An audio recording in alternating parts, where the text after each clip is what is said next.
জীবনে সব সম্পর্ক সৃষ্টির মূল কারণ প্রয়োজন। আমাদের জীবনে যে সম্পর্কের প্রয়োজন যত বেশি, সেই সম্পর্কই বেশি মূল্য পায়। আসসালামু আলাইকুম, সবাইকে ওয়েলকাম জানাচ্ছি আমার আজকের ভিডিওতে।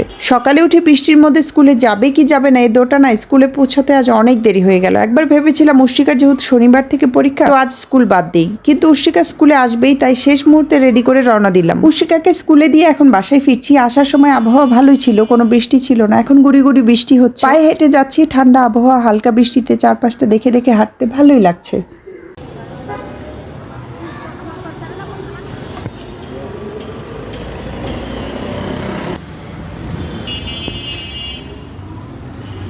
বাসায় আসার সময় নাস্তা কিনে এনেছিলাম, এখন চা খাবো। সকালে নাস্তা বানানোর ঝামেলা না থাকলে সকালে চাটা একটু আয়েশ করে খাওয়া যায়। আর ওয়েদারটা যদি একটু ঠান্ডা বৃষ্টি ভেজা হয় তাহলে তো চা খাওয়ার মজা দ্বিগুণ হয়ে যায়। যদিও আমার বাসায় শীত হোক বা গরম, দুই বেলা চা নির্ধারিত, মাঝে মাঝে তো 3বার 4বারও হয়ে যায়।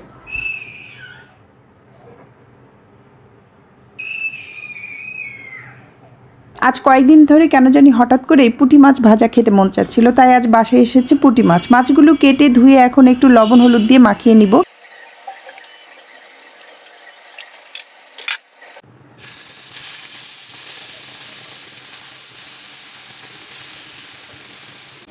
বর্ষাকালে নদীর পুঁটি মাছের স্বাদই কিন্তু অন্যরকম। মাছগুলো আমি কড়া করে ভেজে নিব। এরপর কড়াইতে পেঁয়াজ কাঁচামরিচ একটু ভেজে নিয়ে তারপর পেঁয়াজটা নরম হয়ে গেলে এতে একটু আদা, একটু রসুন বাটা, একটু জিরা বাটা, ধনে গুঁড়ো, হলুদ, লবণ দিয়ে ভালো করে কষিয়ে মাছগুলো দিয়ে নেড়ে চেড়ে নিব।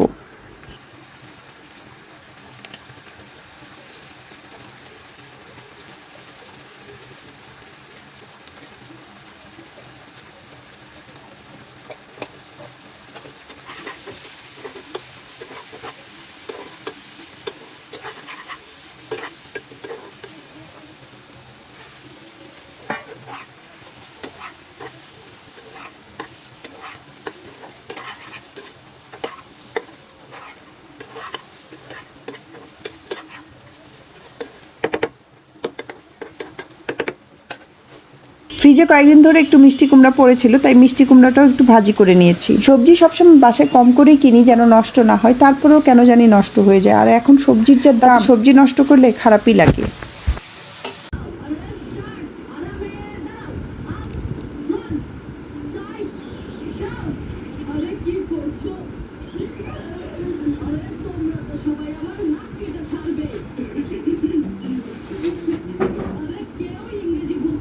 পুরো ভিডিওটি দেখার জন্য এবং এতক্ষণ সাথে থাকার জন্য সবাইকে ধন্যবাদ। কথা হবে নতুন কোনো ভিডিওতে, সে পর্যন্ত ভালো থাকবেন সবাই। আল্লাহ হাফেজ।